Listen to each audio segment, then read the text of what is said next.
Ma tahan sulle näidata, kuidas käib Excelis arvude kokkuliitmine.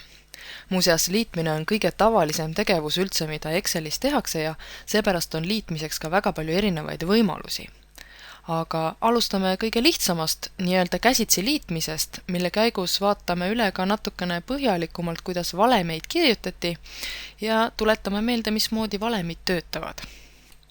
Niisiis, mul on tarvis teada, kui palju kruusa igas maakonnas aastatel 2001, 2 ja 3 kokku kaevati. Ehk siis tuleb mul kokku liita kõikide maakondade kaevemahud.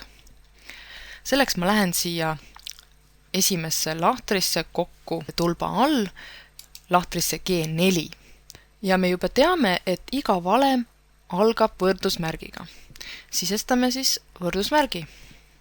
Niipea, kui ma olen midagi sisestama hakanud, satume Exceli sisestamise režiimi. Näete, kogu nupuriba on muutunud halliks, mitte ühtegi tööriista me parasjagu valida ei saaks, sest me parasjagu kirjutame midagi. Nüüd aga märgin ära oma esimese arvu, mida ma tahan kokku liita, see on siis see 84,7. Niipea, kui ma siin sellel arvul vajutasin, ilmub see siis ka siia valemisse, B4, ja samamoodi ilmub see B4 ka siia valemi ribale. Nii et mul on võimalik põhimõtteliselt nagu 3 kohast vaadata, mismoodi minu valem hakkab kujunema. Esiteks siin lahtris, siis valemi ribal ja 3 siin tabelis endas. Vajutan pluss, liidame järgmise arvu, vajutame siin 70,9, vajutan pluss ja nagu sa näed, on valemi iga element kodeeritud ka värviga, et oleks lihtsam valemis olevaid liidetavaid tabelis jälgida. Sinine on siis esimene arv, roheline on mul teine arv ja nüüd kui ma vajutan siin 3. arvul, näete siis violetne on 3. arv. Ja ongi minu valem valmis. Siia lõppu me enam plussmärki ei tohi kirjutada. Lihtsalt võrdub B4 pluss C4 pluss D4 ja ongi kõik. Vajutan Enter. Excel arvutas summa kokku ja läks aktiivse lahtriga 1 rea võrra allapoole. Proovime täpselt sama asja veel ühe korra. Tahame liita kaevatud kruusa kogusega Hiiu maakonnas. Seega kõigepealt vajutan võrdus, lähen esimese arvu peale, vajutan pluss, lähen teise arvu peale, vajutan pluss, lähen 3. arvu peale, valem on valmis.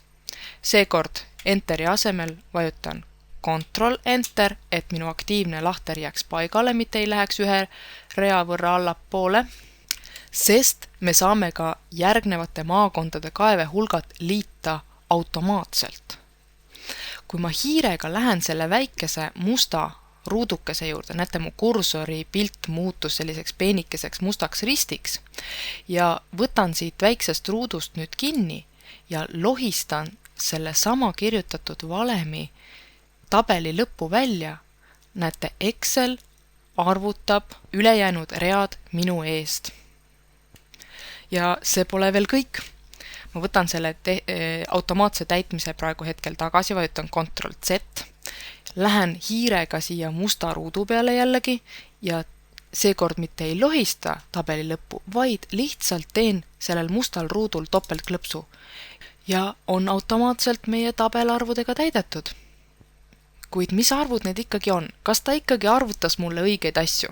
Vaatame, kuidas see tal käis.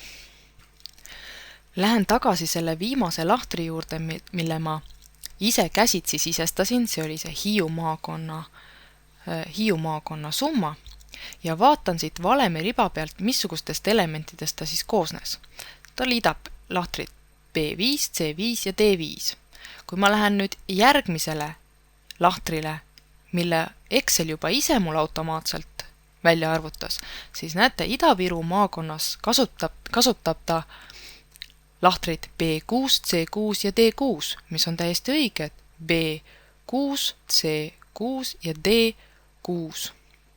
Ja nii edasi, iga järgnev lahter on välja arvutatud vastavalt selle rea arvudele.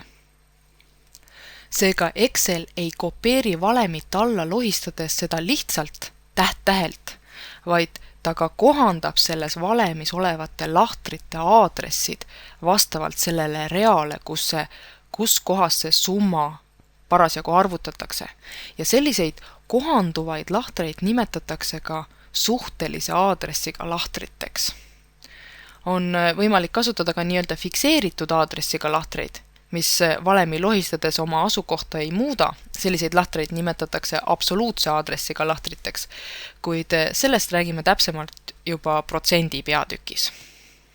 Kuid selle asemel, et siin nendel lahtritel ükshaaval vajutada, et näha, milline valem selle arvu taga peitub, siis oleks ju päris tore, kui me saaksime neid valemeid aga hoopis korraga vaadata ja võrrelda.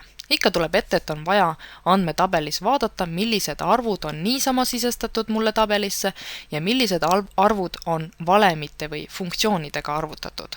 Ja selleks tuleb minna nüüd valemi nupuriba peale ja valida siit, et näita minu valemeid. Vajutan siia käsu peale ja ilmuvadki nähtavale kõik valemid, mida siis selles tabelis on kasutatud. Ja siin on juba väga lihtne vaadata, klõpsata igal valemil eraldi ja vaadata, missugustest arvudest see siis on kokku pandud. Et minna tagasi normaalvaatesse, tuleb vajutada uuesti siia Show Formulas käsu peale ja olemegi jälle taas tagasi oma tavalises tabelis koos arvutustega. See oli nüüd üks aeglasemaid viise, kuidas arve kokku liita, kuid on olemas palju kiiremaid võimalusi ning lähemegi vaatame, kuidas seda teha.